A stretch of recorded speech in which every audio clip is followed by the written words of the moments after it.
Welcome to Candid Conversations with Candidates, presented by Crow Wing Power in collaboration with the Brainerd Lakes Chamber and Lakes Media Collaborative. I'm Steve Mao with Brainerd General Rental, representing the Chamber. We're joined today by Jonathan Yahn. Jonathan is a candidate for the Pequot Lakes School Board. Jonathan, welcome to the program. Steve, thanks for having me. You're welcome. Pleasure. Now we'll start with some opening comments so the audience can learn a little bit more about you. Well, hi, I'm Jonathan Yahn, as Steve said. It's great to be here. It's great to have an opportunity to run for Pequot Lakes School Board. I've been in the area for over 20 years in the Pequot Lakes area. I ran for school board 2 years ago in 2010. I'm eager to throw my hat in the ring again. And just a little bit of background, I live in Pequot Lakes with my wife, Bryn. I have two children, Colin, who's 9, and Allison, who's 6, so they're both in the district. Excited about starting school again after a torturous, long summer of recreation. I've been active in the community for all the years that I've been up here, lots of serving a number of boards, and have really decided to run to serve the community. I don't have a particular agenda or axe to grind or any other going on other than I have a passion about education for our students, for my own students, for students in the district, and in broader context as well. I've been active in literacy programs through the Brainerd district when I first arrived in town 20 some years ago. And I just have a real passion for education for kids. And I think most importantly, I want to make sure that the board moves forward with some pretty important things that they'll be doing over the next few years, whether it's personnel issues, technology issues, curriculum issues. Lots of, after this referendum was passed a couple of years ago and are now wrapping up the construction, the challenges don't stop with that. There's still plenty of challenges in the next few years. So I look forward to it, and I look forward to serving with no particular perspective in terms of this has to happen or that has to happen, but to serve on the board as an active member, bringing folks together and I guess playing well in the sandbox and making sure that the board process works as it should work. And in my view, that's creating a vision for the district and equipping folks to implement that vision. Okay, you ticked off a couple of different areas there, Jonathan, that you thought maybe were issues that should be addressed or should be addressed over the next term. Do you have a top priority as you move into this election season that you'd like to share with the audience? Well, Steve, one thing that comes to mind is in the curriculum area, and again, there are a ton of challenges. We have been nudged, certainly, by the federal government with the No Child Left Behind legislation, and that has been important to move students forward in a certain way, with mixed results, I think.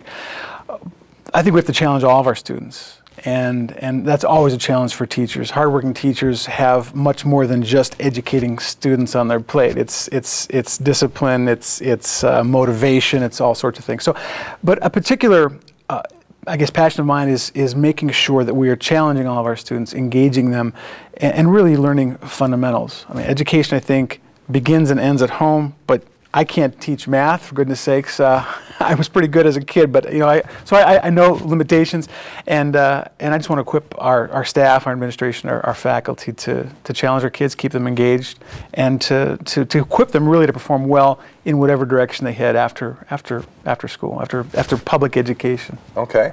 Now, obviously at the state, local, federal level, budget issues come up. They're rampant. Identifying priorities is a challenge. Budget priorities within the school district, there are going to be those same types of issues.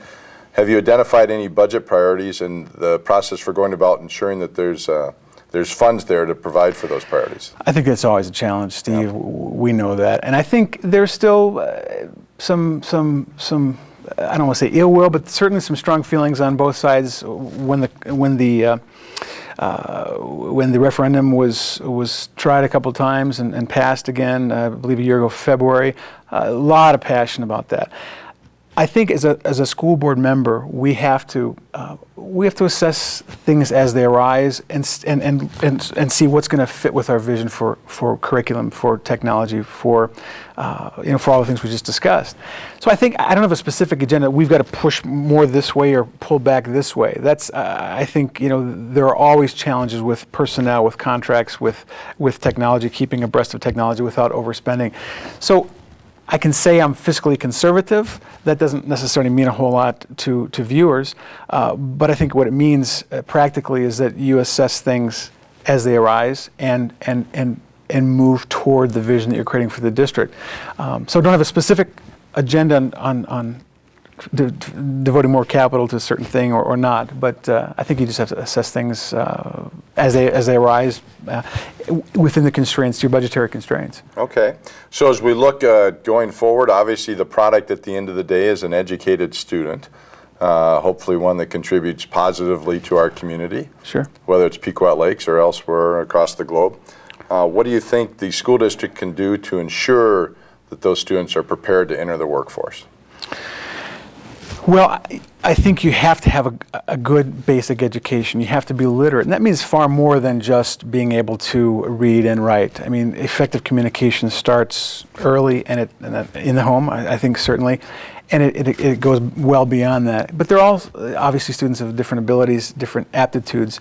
And I think in whatever direction students choose, they have to have a fundamental education. Call it the 3 R's, whatever you want, but you have to be equipped with some basics. But we're also in a different world than certainly when you were a child, and me too. Thanks, things have changed a bit, and so we have to be forward-thinking as well. Because, I mean, my 9-year-old teaches me every day that there are new things, new vistas in the technology age that we're in. So using those as tools, as positive tools, and not bad influences, I think that has to be addressed as well. Okay. And encouraged. Do you see any challenges within the school district, or maybe what is the biggest challenge in the school district going forward? I know you've touched on a couple of different areas, but well, we have some from my experience, some great new space with the recent construction, not fully completed on the middle school and the high school side. But in terms of challenges, I think we've done a good job in getting the infrastructure in place. I think the ongoing challenges are making sure that we are equipping not only executive staff to see the vision that the board has for the school district's future, for the benefit of the community, but also just equipping teachers, staff, paraprofessionals, administrative staff to move that forward. Boy, challenges are coming from all over. I spoke with someone on the way in here today who was just talking about a few things in terms of budgets and in terms of curriculum. Challenging gifted students, still bringing along those who are struggling in different areas.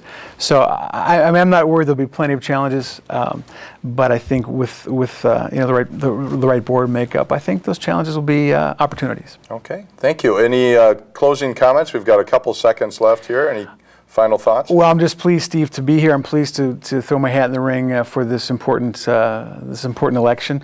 I think for the next 4 years, the right board member working with the existing incumbents and any new folks that might come in over the next 2 years, I think has to be a good team player, one who seeks to have a unified vision for the school district without agreeing on everything all the time. Vigorous debate and respectful interchange. That's what I hope to accomplish if I'm elected this fall. Okay. Jonathan, we'd like to thank you for joining us on the program. I want to thank our audience for joining us as well on Candid Conversations with Candidates.